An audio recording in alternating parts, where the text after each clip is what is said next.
Bonjour, bienvenue au Parlement européen à Bruxelles pour un nouveau numéro d'Europe Hebdo. Et cette semaine, focus sur Thierry Breton. Si Emmanuel Macron propose Thierry Breton à la Commission européenne, c'est peut-être parce que l'homme en question est multifacette. Élu en Poitou, PDG de France Télécom, ministre de l'économie sous Jacques Chirac et de nouveau PDG d'Atos, un géant du numérique.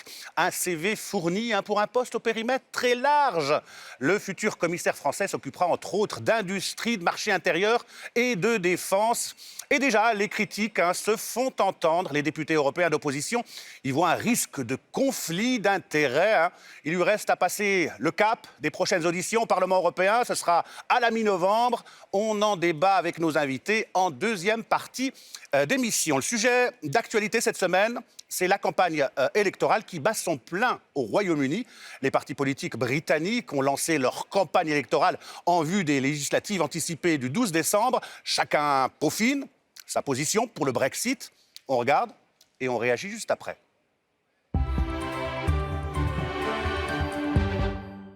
Et revoilà la Grande-Bretagne en campagne électorale. Ce qui mobilise les Britanniques ces jours-ci, ce sont les prochaines élections législatives anticipées, fixées au 12 décembre. La campagne a débuté la semaine dernière. Les grands partis se sont mis en ordre de bataille pour tenter de convaincre des électeurs un peu déboussolés.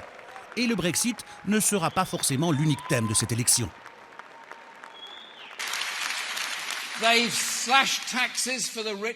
Le gouvernement conservateur réduit les impôts des plus riches et les services essentiels. Mais le vrai changement est à venir. Cette élection est une chance unique de transformer notre pays.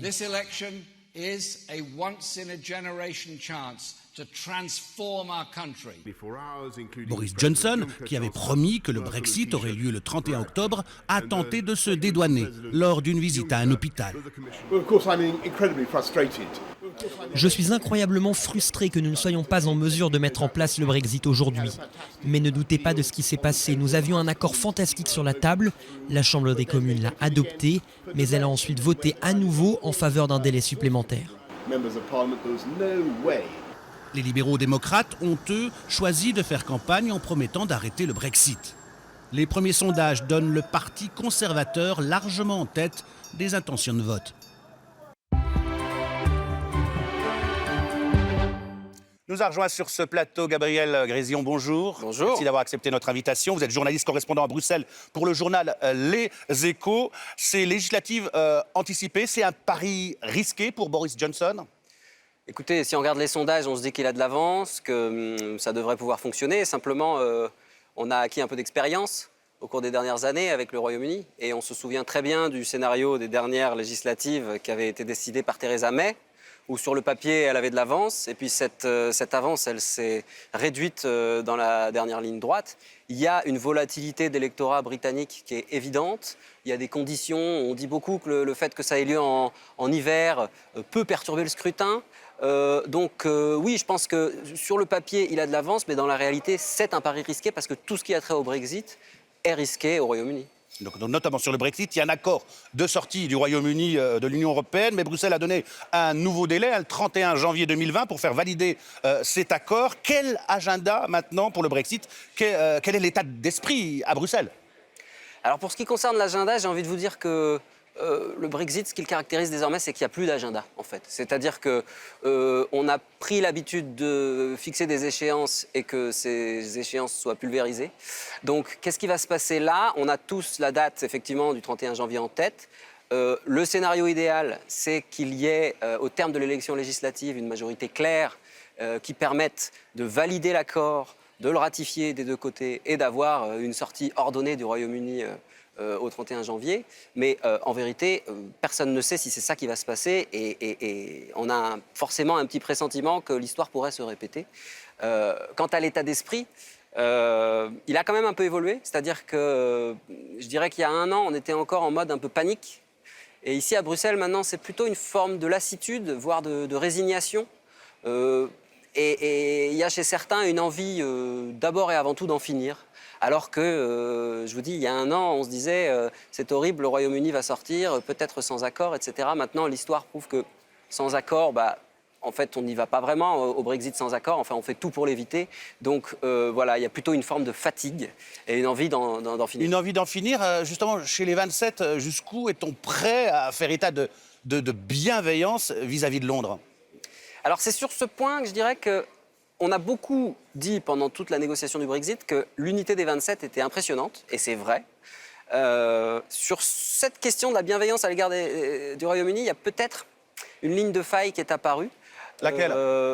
Il y a des pays, j'ai envie de dire, dont le chef de file est l'Allemagne, qui considèrent que le départ du Royaume-Uni est une tragédie, pour toutes sortes de raisons, pour des raisons commerciales évidemment, peut-être aussi pour des raisons d'équilibre des pouvoirs au sein de l'UE, parce qu'il y a des pays qui pensent que s'il n'y a plus l'Angleterre pour faire contrepoids à la France, eh bien la France va peut-être être tentée de tirer un peu l'attelage à elle toute seule. Donc il y a toutes sortes de raisons qui font que certains pays sont prêts un peu à tout pour garder le Royaume-Uni dans l'Union européenne, lui offrir des délais, lui donner X opportunités de changer d'avis. Et puis il y en a d'autres, emmenés par la France, qui ne se réjouissent pas du tout du Royaume-Uni, du Brexit, mais qui pensent qu'il est urgent de sortir de cette impasse et qui donc voient le prix de l'incertitude en fait. Mais maintenant, là où il ne faut pas être trop binaire, c'est-à-dire que même en Allemagne, les états d'esprit évoluent et on se rend compte que dans les milieux d'affaires, il y a beaucoup de gens qui disent le coût de l'incertitude devient trop énorme, finissons-en. Donc voilà. Donc, politique fiction, si les anti-Brexit, cette fois, gagnent les élections législatives, on fait quoi? C'est retour à la case départ, Si les un nouveau référendum, c'est possible? Moi, je ne peux absolument pas me prononcer sur quelle tournure va prendre la vie politique au Royaume-Uni. Est-ce qu'ils vont décider d'un nouveau référendum? Peut-être, je n'en sais rien. Il y a beaucoup de si dans cette question.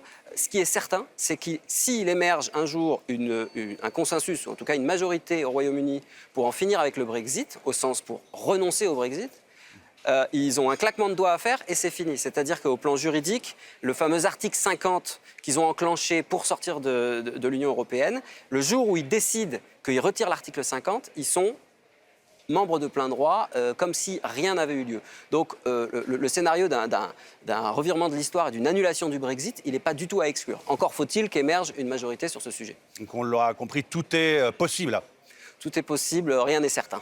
Merci Gabriel Grésillon pour cet éclairage. Voilà, donc élection législative en Grande-Bretagne le jeudi 12 décembre. On aura les résultats le vendredi 13 décembre. Avis aux superstitieux. Voilà, notre grand débat du jour concerne un ancien ministre, Thierry Breton. Il est annoncé comme nouveau candidat français à la Commission européenne. Il y a quelques semaines, les eurodéputés avaient rejeté la candidature de Sylvie Goulard. Mais même pour l'ancien ministre de l'économie Jacques Chirac, certains parlent déjà de conflit d'intérêts. Mais qui est Thierry Breton? Vous allez le voir, il est multifacette, de l'homme de réseau à l'écrivain, en passant par le geek. On regarde son portrait et on débat juste après.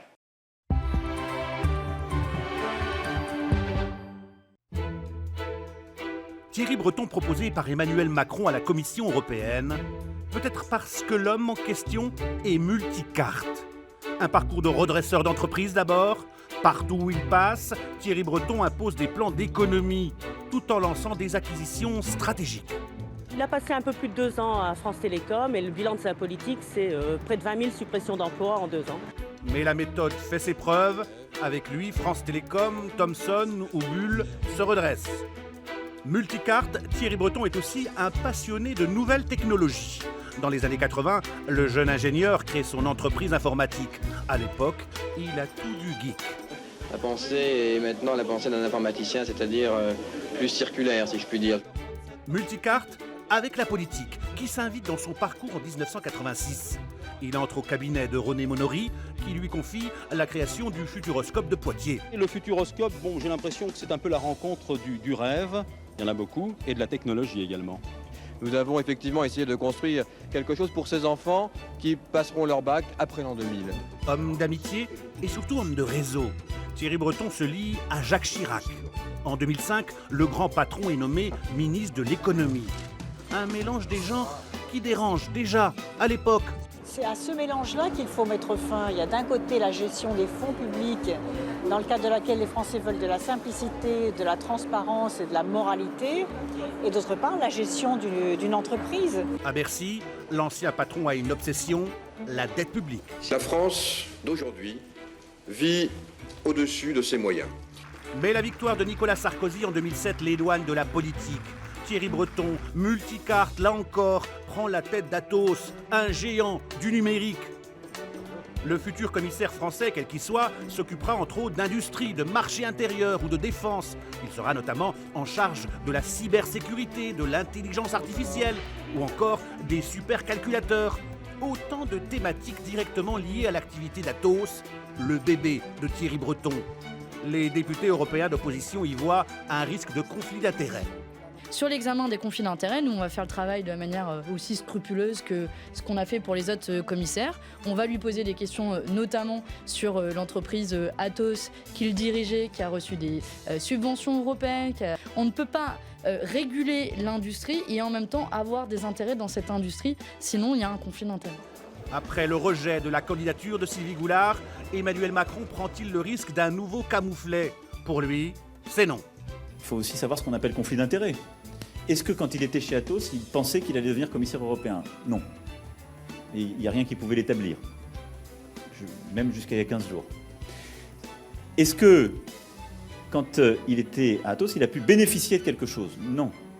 La question qui va être posée, et ce sur quoi il apportera toutes les réponses, c'est est-ce qu'il a coupé tous les liens avec l'entreprise, sur le plan personnel, et sur quel dossier il devra se déporter? Une entreprise comme Atos, sur le portefeuille qui est sans doute l'un des plus grands de la Commission, qui couvre le marché intérieur, le numérique et la défense, ce ne sera pas un problème de fonctionnement, rassurez-vous. Thierry Breton a été un soutien d'Emmanuel Macron dès le premier tour de l'élection présidentielle. Il lui reste à passer le cap des prochaines auditions, mi-novembre, au Parlement européen.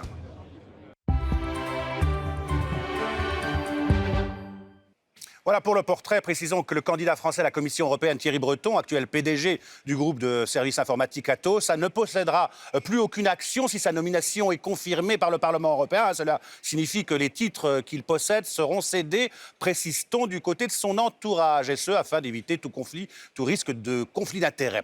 Nous ont rejoint sur ce plateau Stéphane Séjourné. Bonjour. Bonjour. Vous êtes eurodéputé élu en mai dernier sur la liste de la majorité présidentielle. Vous faites partie du groupe Renew Europe, Renouveler l'Europe, le groupe du Parlement européen où siègent les députés français de Renaissance, la liste soutenue par La République En Marche. Merci d'avoir accepté notre invitation. Philippe Lambert, bonjour. Vous êtes eurodéputé de Belgique, du groupe des Verts, ici au Parlement européen. Vous n'êtes pas un novice ici au Parlement européen, élu pour la première fois en 2009. C'est donc votre 3e mandat. Merci d'avoir accepté notre invitation. Enfin, Emmanuel Foulon, bonjour. Bonjour. Cela fait 10 ans que vous êtes expert en stratégie politique et affaires européennes. Vous avez travaillé pour plusieurs eurodéputés et délégations socialistes. Question, est-ce que Thierry Breton est un bon candidat? Stéphane Séjourné. Oui, je pense que c'est un bon confiant. candidat.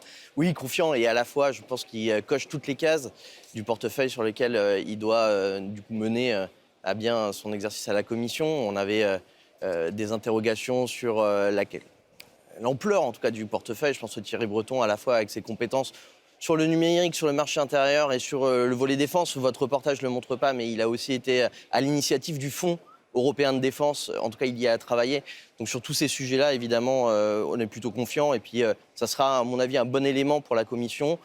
Il est au service de l'intérêt général européen. Et ce portefeuille n'appartient pas à la France, mais aussi à la Commission. Et c'est ça qu'il faut aussi retenir de cette nomination. Philippe Lambert, vous voterez pour ou contre? Alors, je ne suis pas en commission des affaires juridiques. La nomination de Thierry Breton. Est-ce que Thierry Breton a les compétences pour le poste? Je pense que la réponse est oui. Ça, je pense que ça ne se discute pas. Est-ce qu'il a... Donc vous votez pour? Si, sous réserve de ce que la commission des affaires juridiques et de ce que son audition donnera, je l'ai rencontré lundi dernier et il m'a fait plutôt bonne impression. C'est un Européen convaincu, là-dessus, pas de discussion non plus. Et donc la question centrale est celle des conflits d'intérêts.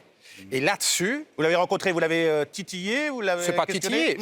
Ça a été la première question, on y a passé 25 minutes et il a répondu de manière extrêmement circonstanciée à la question des conflits d'intérêts. Donc à la fois les conflits d'intérêts financiers liés à son patrimoine propre. Et là, j'ai cru comprendre que des décisions drastiques avaient déjà été prises par lui sans même savoir s'il serait confirmé par le Parlement européen ou non.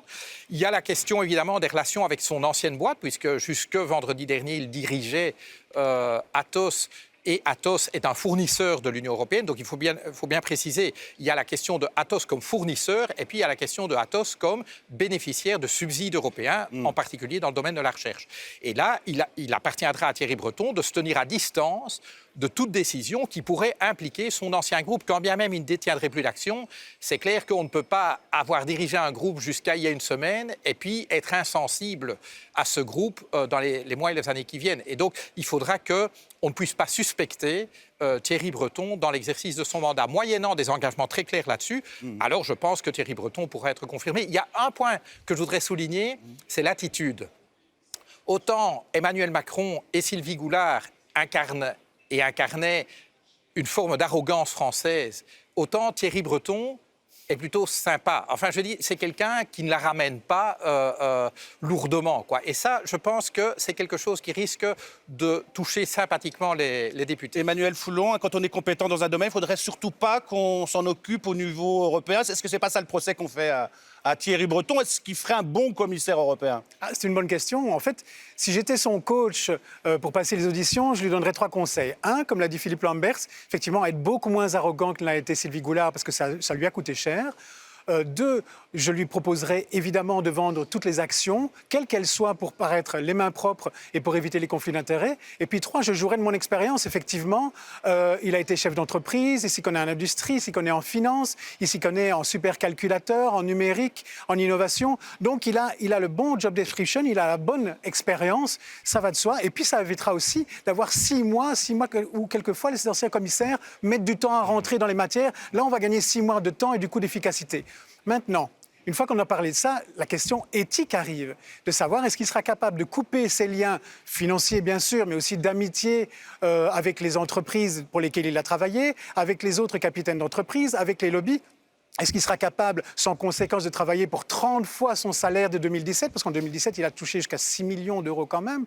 Et enfin, est-ce qu'il sera atteint du symptôme que j'appellerais le syndrome du videur de discothèque ? Ça veut dire que quand vous êtes videur de discothèque, les mois passant, les années passant, vous faites rentrer plus facilement certaines personnes parce que vous les connaissez, quelquefois même sans les fouiller à l'entrée. Ça, évidemment, d'un commissaire européen, on ne peut pas accepter qu'un commissaire européen se fasse ordonner les nouvelles législations par les lobbies. Ça, c'est important. Et donc, la question sera de savoir s'il peut, d'un point de vue éthique, occuper les fonctions. Si la réponse est oui, il fera un très bon commissaire. Stéphane Séjourné, Thierry Breton, PDG d'Atos, l'un des leaders mondiaux du numérique, il reçoit des subventions, on l'a dit, européennes, notamment pour fabriquer ces supercalculateurs, ces ordinateurs hyper puissants, où il est numéro 1 dans le marché. Il va falloir qu'il se déporte, Thierry Breton, quand il va, une fois à la Commission, quand il travaillera sur le numérique. Ouais, je crois qu'il l'a lui-même dit, un déport sur un certain nombre de sujets qui sont liés aux entreprises qu'il a dirigées, et puis également des sujets qui ont été déjà annoncés, en tout cas par Thierry Breton lui-même, vente automatique de ses actions, et donc il sera totalement libre. Voilà. Moi, je voulais retenir 2 points, notamment sur les conflits d'intérêts. D'abord, sur le process actuel aujourd'hui au Parlement européen, qui n'est pas un process satisfaisant, et je pense que d'ailleurs on peut tous être d'accord là-dessus. On demande aux parlementaires européens, en réalité, de gérer la partie administrative, en quelque sorte, de l'évaluation du conflit d'intérêts. On ne demande pas aux parlementaires européens de légiférer sur le degré de transparence, comme dans tous les parlements nationaux, ça se fait, et confier ça éventuellement à une autorité administrative indépendante qui elle-même regarde les sanctions éventuelles et évalue si la grille de lecture qu'ont fixée les parlementaires est bien confirmée. Donc, on est plus strict au niveau des commissaires européens qu'au niveau des députés européens. Et puis, je pense, c'est sûr, et puis 2, je pense qu'il faut faire rentrer des hauts fonctionnaires également de la Commission dans cette grille, puisque le conflit d'intérêts ne concerne pas uniquement ni les parlementaires, ni les commissaires, mais également les hauts assistants fonctionnaires. parlementaires. Et donc ça, c'est le premier point. C'est le premier point. Deuxième point, la question des conflits d'intérêts s'analyse surtout dans le sens public, privé. Et d'ailleurs, on n'est pas assez attentif à ces sujets-là. Quand on est dans une fonction publique, aujourd'hui, vous pouvez penser à votre job d'après, éventuellement même le créer, éventuellement donner des satisfactions à une entreprise qui pourrait vous embaucher, et puis vous pouvez partir avec des informations que vous ne devez pas avoir dans le privé. En termes de concurrence, par rapport aux autres boîtes. Bon, tous ces sujets-là ne sont pas réellement posés, et c'est au moment où il y a une transition aujourd'hui entre une équipe sortante et une équipe entrante, on se fixe évidemment politiquement sur l'équipe entrante et on regarde beaucoup moins l'équipe sortante. On devrait d'ailleurs s'intéresser beaucoup plus aux commissaires et aux administrateurs et aux directeurs d'administration qui sortent et qui vont dans le privé. Moi, je pense que c'est ces deux sujets, à la fois la procédure parlementaire en tant que telle et à la fois la question du public-privé qu'il faut qu'on repose ici au Parlement européen. Je pense que c'est d'intérêt général. Oui. Ce sont des choses qu'on porte depuis très longtemps ici, mais de nouveau, il est quand même frappant qu'on a énormément de mal ici au sein du Parlement européen à trouver des majorités de députés prêts à mettre en place une autorité indépendante, comme vous le suggérez, sur le modèle français. Je pense que là-dessus, la haute autorité française est un bon modèle. Mais il n'y a pas de majorité politique ici pour le faire. Et en effet, ce n'est pas seulement les commissaires, c'est plein de députés qui ont, en même temps qu'ils sont députés, des postes d'administrateurs de société. Et personne ne trouve rien à redire. Si nous, on trouve des choses à redire à ça, mais ce n'est pas normal. On est payé plein temps par le contribuable européen. Il est normal que le contribuable européen puisse attendre de nous un plein temps en politique et donc on ne fait rien ailleurs. On revient à notre sujet, donc, qui est le commissaire européen, futur commissaire européen Thierry Breton. Il a été proposé par la France en tant que commissaire pour un très vaste portefeuille, comprenant la politique industrielle, le marché intérieur, le numérique, la défense et l'espace. Est-ce qu'il n'est pas trop vaste, ce portefeuille? Est-ce qu'il peut garder le numérique? Manuel Foulon. Ah oui, il est beaucoup trop vaste. En fait, déjà, la répartition des portefeuilles a été mal faite. Ouais.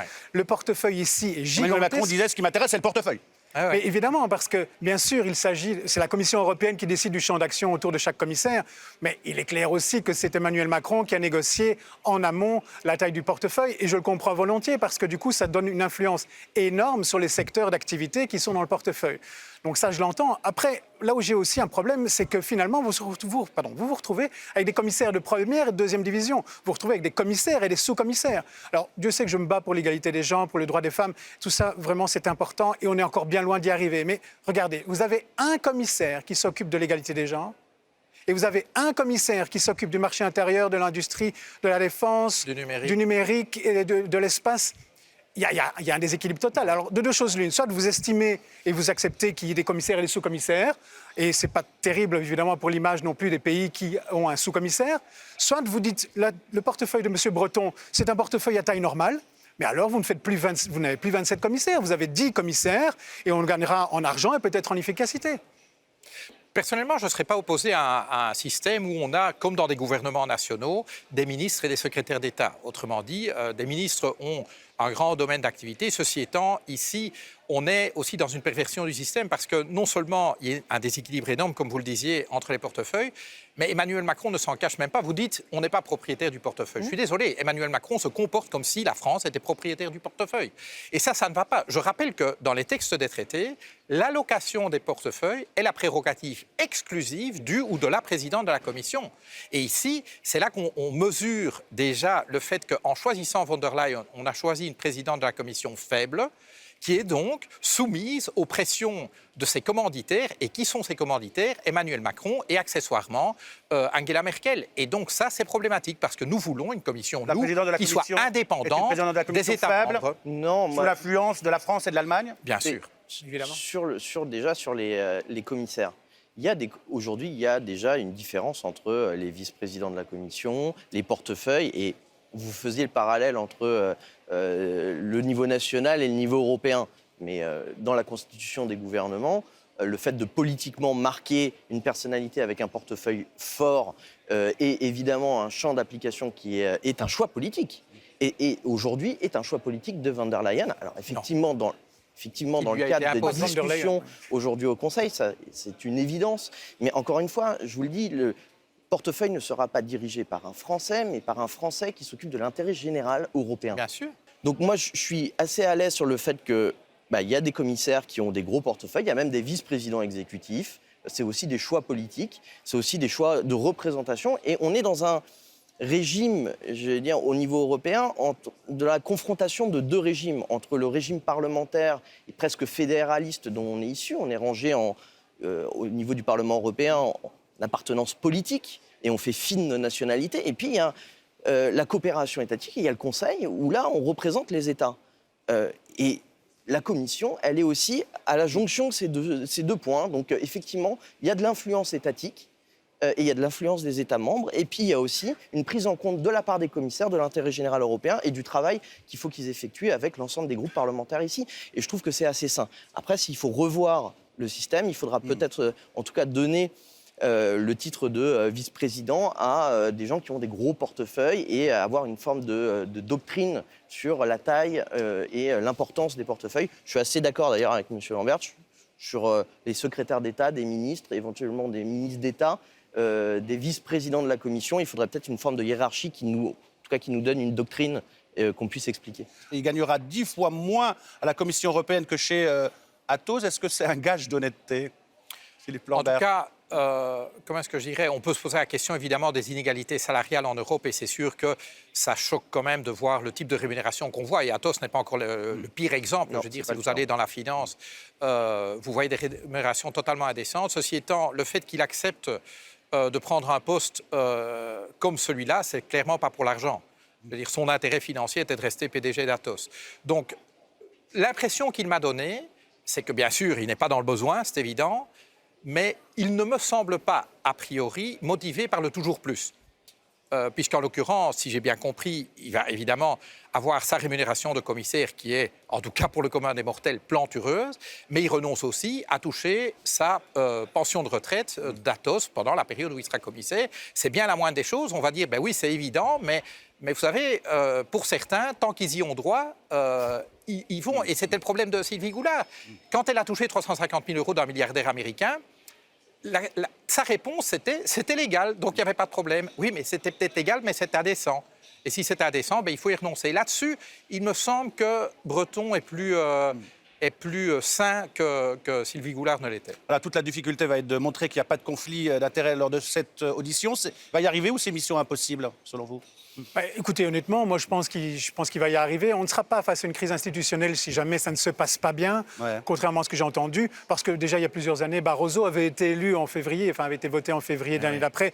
Donc d'un point de vue timing, il n'y a pas de problème. Par contre, d'un point de vue symbolique, ce serait un peu une catastrophe que Emmanuel Macron perde encore un candidat. D'une part parce que ce serait sûrement sa responsabilité, c'est-à-dire qu'il a pris Goulard alors que tous les feux étaient à l'orange ou au rouge.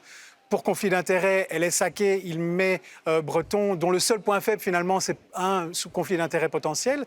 Et puis peut-être aussi que lui, il a le symptôme Sarkozy, c'est-à-dire que Sarkozy, quand il sortait des réunions du Conseil, il se précipitait en conférence de presse pour dire « voilà, la France a gagné, on a décidé ça, mais en fait c'est moi qui ai décidé pour la France ».